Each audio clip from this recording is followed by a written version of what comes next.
Assalamualaikum warahmatullahi wabarakatuh. Perkenalkan, saya Sabiani Putri Perkusi sebagai perwakilan praktik keterampilan mengajar PKM dari SMA Negeri 61 Jakarta. Dan saya akan menjelaskan tentang laporan yang kami buat. Di sini saya bersama teman-teman saya, Ripah, Yomi Ayu Primasi Haloho, Bunga Arulia Gibran, dan Resma Sri Mulyani dari Program Studi Pendidikan Tari Fakultas Bahasa dan Seni Universitas Negeri Jakarta. Jadi tujuan pembelajaran yang kami ajarkan yaitu blended learning. Karena blended learning adalah sebuah kemudahan pembelajaran yang menggabungkan berbagai cara penyampaian, model pengajaran, dan gaya pembelajaran, memperkenalkan berbagai pilihan media dialog di antara fasilitator dengan orang yang dapat pengajaran. Blended learning ini juga dapat sebagai sebuah kombinasi pengajaran face-to-face dan pengajaran online. Tapi lebih daripada itu sebagai elemen dari interaksi sosial. Jadi kami harapkan peserta didik diharapkan mampu memahami materi walaupun secara daring dan maupun online. Atau dengan juga face to face dengan penuh tanggung jawab, jujur, disiplin, peduli, santun, dan didasari dengan keimanan terhadap Tuhan Yang Maha Esa. Dikarenakan pandemi yang sedang berlangsung ini, jadi kami berharap peserta didik juga dapat mengerti walaupun diadakan secara daring atau luring. Selanjutnya adalah media pembelajaran. Jadi media pembelajaran yang kami gunakan adalah PowerPoint, yaitu kami mengajarkan materi-materi terhadap anak dengan menggunakan PowerPoint. Yang kedua adalah kuis dan Kahoot. Ini adalah pembuatan kuis untuk anak-anak. Yang ketiga adalah laptop, menggunakan laptop dari anak-anak dan kami untuk pengajaran, dan WhatsApp group untuk memberikan pemberitahuan bahwa tugas-tugas yang akan mereka kerjakan dan review materi yang sudah diajarkan. Yang ketiga adalah Google Classroom, kami menggunakannya untuk pengumpulan tugas-tugas seperti tugas-tugas project menari. Metode pembelajarannya adalah diskusi information, demonstrasi, ceramah, plus eksperimen dan latihan. Kenapa kita mengambil metode ini? Karena dalam seni tari kita masih butuh diskusi tentang informasi seni tari apa yang ada, dan demonstrasi itu adalah contoh dari video tari yang akan kami ajarkan. Ceramah plus biasanya kami yang para mahasiswa PKM menjelaskan bagaimana tentang video yang akan mereka ambil dan mereka tonton. Eksperimen dan latihan adalah mereka melatih diri untuk menari dari video yang mereka tonton tadi. Model pembelajaran yang kami ambil seperti tadi yaitu blended learning, yang dimana peserta didik dapat terbiasa melaksanakan dengan nada atau luring. Juga dapat menyelesaikan tugas yang diberikan dengan diskusi, latihan, dan eksperimen yang akan dijadikan sebuah tarian. Jadi di sini para murid bisa menggunakan blended learning. Mereka bisa menjelaskan materi apa dan video apa yang mereka tonton dan mereka latih secara daring dan luring. Jadi ini adalah sebuah materi dari kami, yaitu pertama adalah apa sih yang dimaksud dengan tari? Nah, jadi tari ini adalah gerak tubuh yang ritmis sebagai ungkapan ekspresi jiwa, pencipta gerak sehingga menghasilkan unsur keindahan dan makna yang mendalam. Jadi tari ini adalah sebuah gerakan yang indah, yang orang-orang juga tahu setiap gerakan yang indah itu akan membuatkan sebuah gerak tubuh yang sangat ritmis. Dan itu adalah sebuah ungkapan ekspresi jiwa dari seorang koreografer untuk menjadikan sebuah tarian yang menghasilkan unsur keindahan dan makna yang mendalam dari sebuah karya tari. Jadi ada sebuah karya tari yang biasanya mengungkapkan keindahan dan makna-makna di dalam sebuah tarian. Misalnya tarian itu tentang orang yang sudah meninggal dan atau orang-orang dalam perjuangan. Itu adalah sebuah makna yang mendalam. Nah, selanjutnya ini adalah sebuah tari kreasi. Jadi kita tahu kalau tari kreasi itu adalah tarian yang diperbarui dan tarian yang sudah ada sebelumnya mengikuti perkembangan zaman dan bagian dari kesenian tari modern. Nah, unsur-unsur tarian ini ada wiraga, wirasa, wirupah, dan wirama. Dari wiraga kita tahu bahwa unsur tari ini adalah gerakan badan penari. Nah, wirupanya ini adalah penampilan tari. Biasanya wirupa ini sebuah kostum, tempat pembuatan video atau tempat diadakannya pegelaran tari itu adalah sebuah wirupa. Jadi kita melihat penampilan dari karya ini dan penampilan si penari. Gitu. Wirupa ini juga menjelaskan pemertegas tokoh. Misalnya kita menggunakan tokoh Hanoman. Jadi Wirupa ini menggunakan kostum Hanoman sebagai mempertegas kalau tarian ini tentang Hanoman. Wiraganya tadi gerakan badan penari. Jadi ini gerakan badan penari yang lemah, gemulai, dan diperindah itu adalah di sebuah wiraga.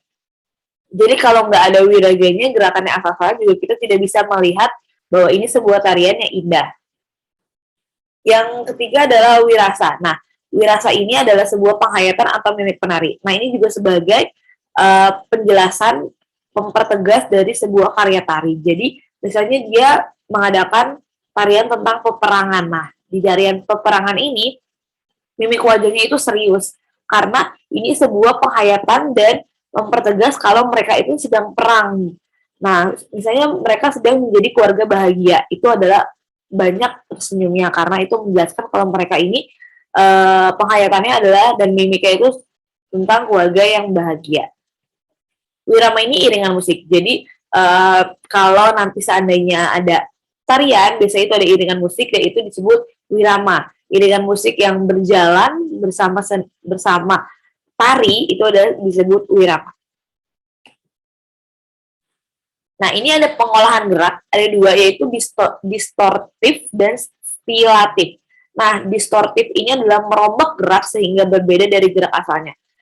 Misalnya ini adalah sebuah tarian yang sudah ada, tapi tarian ini bukan tarian pakem atau tarian yang tidak bisa diubah, tapi ini tarian kreasi yang dapat diubah. Sudah ada yang buat, tapi dirubah lagi gerakan yang sangat amat berbeda dari gerakan asalnya. Nah, kalau stilatif ini pengayaan untuk memperindah. Jadi sudah ada sebuah karya, tapi hanya dibuat perindah, bukan dirubah semua gerakannya seperti distortif, yaitu merombak gerakannya, benar-benar semuanya dirubah tanpa ada yang sama. Sedangkan stilatif itu hanya memperindah gerakan dari karya yang sudah ada, lalu diperindah. Yang selanjutnya itu adalah sebuah unsur-unsur pendukung tari ya. Ini ada pertama itu level tari. Jadi level tari itu ada 3, tinggi, sedang, dan rendah. Nah, tinggi ini biasanya mereka jinjit, terus mereka lompat, itu adalah termasuk level tari tinggi. Sedangkan level tari sedang itu adalah level tari yang mereka merendah diri, itu adalah sebuah level tari sedang. Nah, sedangkan level tari yang rendah itu biasanya level tarinya itu adalah tari yang dilakukan secara duduk atau bersembah atau mereka harus jatuh ke bawah, itu adalah level tari rendah. Selanjutnya adalah pola lantai. Nah, pola lantai ini sebenarnya bentuknya banyak karena sekarang dalam perkembangan zaman, jadi pola lantai ini juga berubah, banyak perkembangannya dengan para kreativitas dari si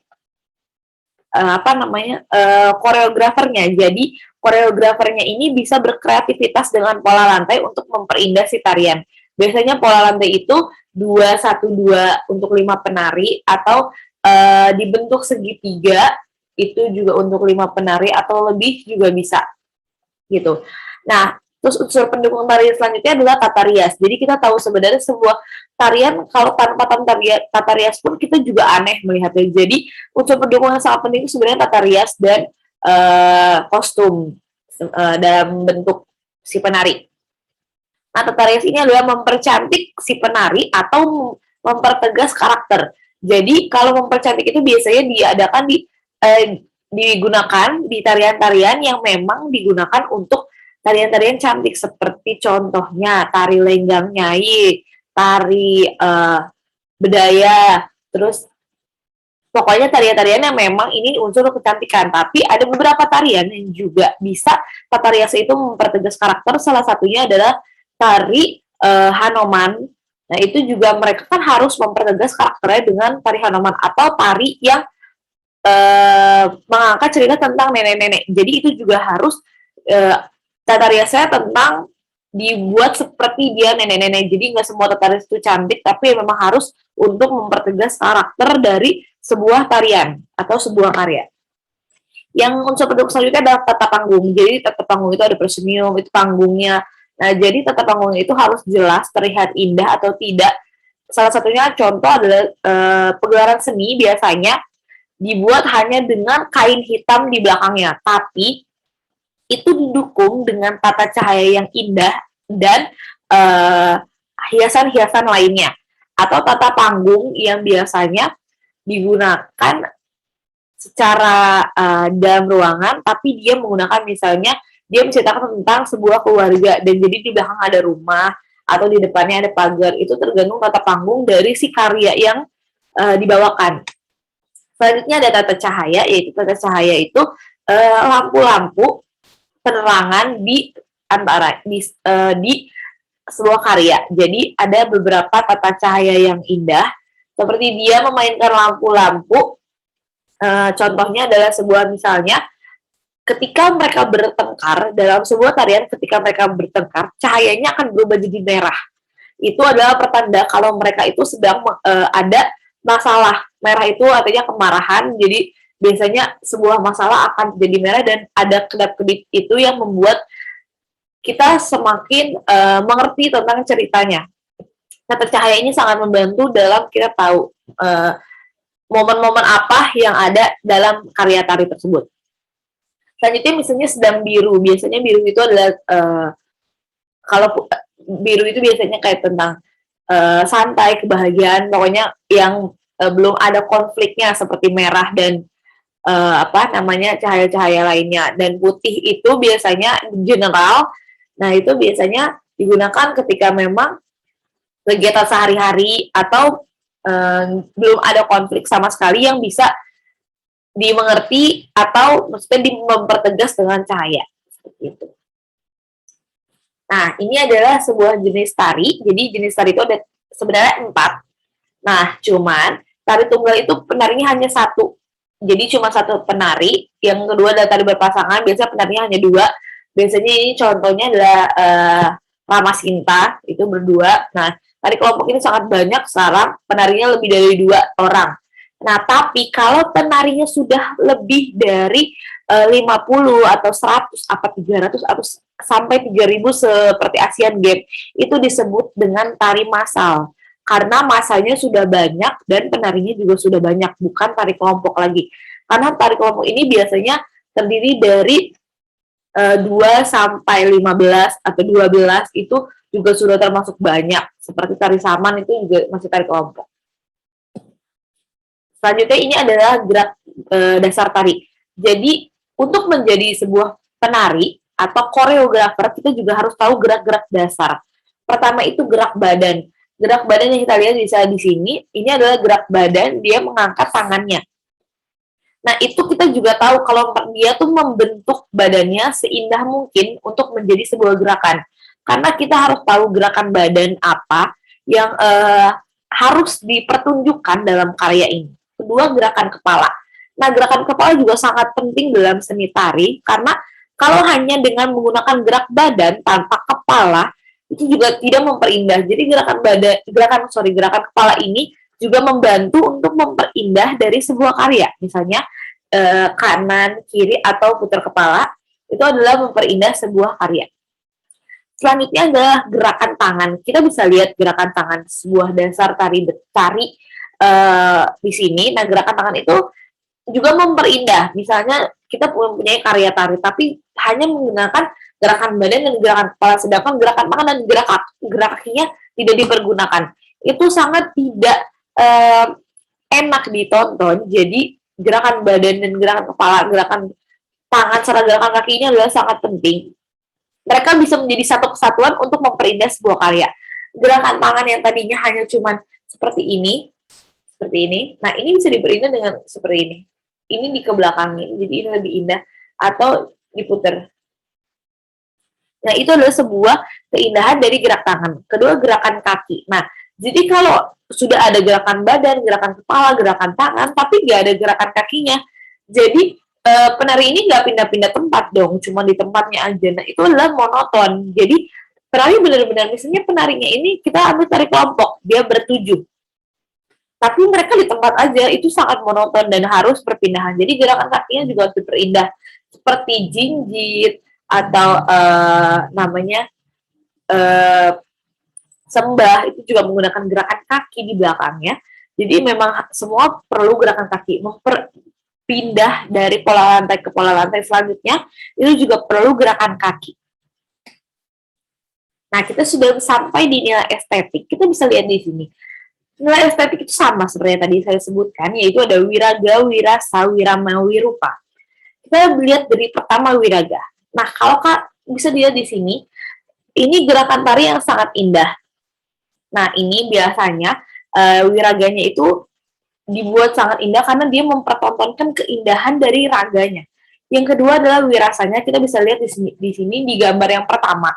Dia melakukan ini dengan rasa yang sangat mendalam, dan bisa lihat aja juga mimiknya di nomor 2 itu dia menceritakan kesedihan. Mimik wajahnya sedih. Jadi ini adalah sebuah wirasah yang dipertontonkan dalam karya ini. Dan juga wirupanya. Nah, kita bisa lihat di gambar yang ketiga yang di atas. Ini tentang burung. Nah, ini juga wirupanya sangat indah karena dia mempertontonkan bagaimana sih bentuk dari si tarian ini gitu. Nah, kita bisa lihat dari sini sudah ada sayapnya, ada kepalanya. Jadi kita juga tahu kalau wirupanya itu penting. Nah, wirama ini kita bisa lihat. Nah, nomor 4 ini adalah wirama. Dari iramanya juga kita tahu bahwa tarian ini tuh lambat, tapi lemah, lembut, dan sangat indah. Karena dia semua dari penarinya bisa mengikuti iramanya dengan baik. Ya, oke, sampai situ aja, dan saya akan mempertontonkan salah satu video yang dibuat oleh salah satu, dia juga sebuah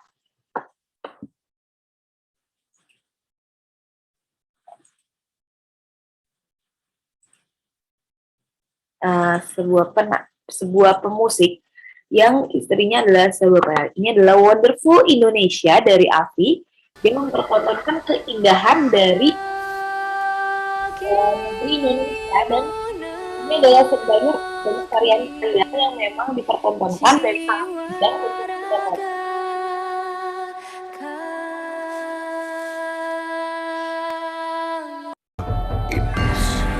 Dan ini adalah keindahan bagaimana Indonesia itu keindahannya sangat banyak.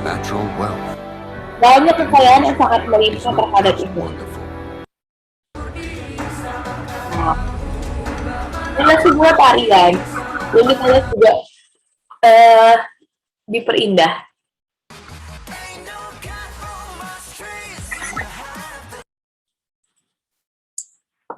Segitu saja dari saya sebagai perwakilan PKM SMA Negeri 61 untuk mempresentasikan laporan pekerjaan PKM kami. Terima kasih. Wassalamualaikum warahmatullahi wabarakatuh.